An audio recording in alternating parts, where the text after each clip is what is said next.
আসসালামু আলাইকুম everyone, welcome back to my channel. আজকে আমি আপনাদের সঙ্গে শেয়ার করব ভীষণ মজার একটি রেসিপি।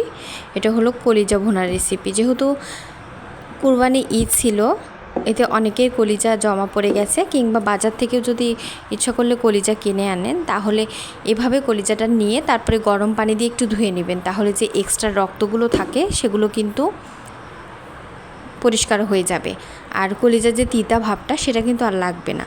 এজন্য একটা প্যান নিয়ে নিয়েছি, কলিজাগুলো ধুয়ে ভালোভাবে কেটে নিয়েছি। একটা প্যানে আমি পর্যাপ্ত পেঁয়াজ কুচি দিয়েছি। আমি 4 থেকে 5টার মতো পেঁয়াজ মিডিয়াম সাইজের কুচি করে নিয়েছি। 2টা রসুন কোয়া করে নিয়েছি এবং আস্ত একটা রসুন নিয়েছি। দিয়ে আমি সবগুলো উপকরণ তেলে দিয়ে ভেজে নিচ্ছি। আমি কিছুক্ষণ এই পেঁয়াজটাকে ভেজে নিব, যতক্ষণ পর্যন্ত একটু গোল্ডেন ব্রাউন না হয়। এ পর্যায়ে দিয়ে দিচ্ছি 1 চামচ জিরা, আস্ত জিরা দিয়ে আমি নেড়ে চেড়ে আরও কিছুক্ষণ এটাকে ভেজে নিচ্ছি পেঁয়াজটাকে। আর আমি এখন আস্ত রসুনটাও দিয়ে দিলাম। দিয়ে আমি কিছুক্ষণ ধরে এটাকে ভেজে নেওয়ার পর দিয়ে দিচ্ছি সামান্য পরিমাণ পানি। এখন যেহেতু আমি শুকনো মশলা অ্যাড করব, এজন্য আমি সামান্য পরিমাণ পানি দিয়ে দিচ্ছি। 1 চামচ লবণ, ফুল 1 চামচ লবণ দিয়ে দিচ্ছি। আমি 2 বারে দিয়েছি। দিয়েছি 1 চামচ হলুদ গুঁড়া। আমি ফুল 1 চামচ হলুদ গুঁড়া দিয়েছি। 1 চামচ মরিচ গুঁড়া। আপনারা মরিচটা কম বেশি করে দিতে পারেন, ঝাল যে খান। এ পর্যায়ে দিয়ে দিচ্ছি মাংসের যে রাঁধুনি রেডিমিক্সের মাংসের মশলা থাকে সেটা দিয়ে দিচ্ছি। আপনারা ইচ্ছা করলে নর্মালি যে গুঁড়া মশলাগুলো থাকে সেগুলোও দিতে পারেন। এ পর্যায়ে দিয়ে দিচ্ছি 1 চামচ আদা রসুন বাটা। এ পর্যায়ে দিয়ে দিচ্ছি 4 থেকে 5টা শুকনো মরিচ আমি মাঝখানে ভেঙে দিয়ে দিচ্ছি 3টা সাদা এলাচ এবং দারুচিনি দিয়ে দিচ্ছি 3টা। দিয়ে সবগুলো উপকরণ দেওয়ার পর দিয়ে দিচ্ছি এ পর্যায়ে তেজপাতা। আপনারা ইচ্ছা করলে পেঁয়াজটা ভাজার সময় এই গোটা মশলাগুলো দিয়ে দিতে পারেন। এ পর্যায়ে নেড়ে চেড়ে মশলাটাকে খুবই ভালোভাবে কষিয়ে নিচ্ছি। আমি এই মশলাটাকে কিছুক্ষণ ধরে কষিয়ে নেওয়ার পর যখন কষানো হয়ে গেছে, তখন দিয়ে দিচ্ছি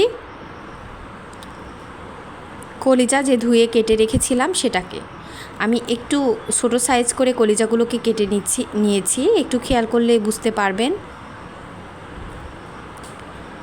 এ পর্যায়ে আমি নেড়ে চেড়ে মশলার সঙ্গে একটু ভালোভাবে মিক্স করে নিচ্ছি। এভাবে মিশিয়ে নেওয়ার পর আমি কিছুক্ষণ ধরে এটাকে কষিয়ে নিব। আমি সামান্য পরিমাণ একটু গুঁড়া মরিচ দিয়ে দিয়েছি। আমার মনে হচ্ছে মরিচটা একটু কম মনে হচ্ছে। আমার মাংসে কিংবা কলিজায় কিংবা ভুঁড়িতে একটু মরিচটা একটু বেশি পরিমাণ লাগে আর কি। এ পর্যায়ে আমি একটু নেড়ে চেড়ে কিছুক্ষণ কষিয়ে নিচ্ছি। আর আমি পানি কিন্তু এক্সট্রা কোনো পানি দেইনি, কলিজা থেকেই পানিটা বের হয়ে আসছে। আর আমি এটাকে মিডিয়াম আঁচে রান্না করে নিব। আমি মিডিয়াম আঁচে কলিজাটাকে কিছুক্ষণ ধরে এভাবে কষিয়ে নিচ্ছি। আমি কিন্তু একদমই পানি দিইনি, পানি ছাড়াই কষিয়ে নিচ্ছি। আর একটু সময় ধরে কলিজাটাকে যদি মিডিয়াম আঁচে কষিয়ে নেন, তাহলে কিন্তু টেস্টটা বেশি ভালো আসে আর খেতেও অনেক বেশি ভালো লাগে। এ পর্যায়ে আমি ঢাকনা দিয়ে ঢেকে আরও কিছুক্ষণ কলিজাটাকে কষিয়ে নিব। এ পর্যায়ে দেখেই বুঝতে পারতেছেন কলিজা একদম ভুনা ভুনার মতো হয়ে গেছে। এক পর্যায়ে কিন্তু কলিজাটা প্রায় কষানো হয়ে গেছে। আরও কিছুক্ষণ নেড়ে চেড়ে কিছুক্ষণ কষিয়ে নেওয়ার পর আমি কিন্তু পানি দিয়ে দিব। আমি কিন্তু ফুটন্ত গরম পানি দিয়ে দিব, তাহলে কিন্তু কলিজার টেস্টটা আর নষ্ট হবে না। এজন্য আমি ফুটন্ত গরম পানি দিয়ে দিচ্ছি। নেড়ে চেড়ে আমি আরও কিছুক্ষণ কষিয়ে নেওয়ার পর একটু ফুটন্ত গরম পানি দিয়ে দেবো। দেখেই বুঝতে পারতেছেন তেলটা উপরে ভেসে আসছে, এরকমভাবে কষিয়ে নিতে হবে। তাহলে কিন্তু কলিজা ভুনার টেস্টটা অসাধারণ হবে আর একটু অন্যরকম হবে, আর খেতেও অনেক বেশি ভালো লাগবে। আর এটা রুটি পরোটার সঙ্গে তো খুব সহজে পরিবেশন করতে পারবেন। আর বাচ্চাদের জন্য একটু ঝাল কম করেও এটাকে রান্না করে দিতে পারবেন। এ পর্যায়ে আমি পানি দিয়ে দিচ্ছি। আমি 1.5 কাপের মতো পানি দিয়েছি।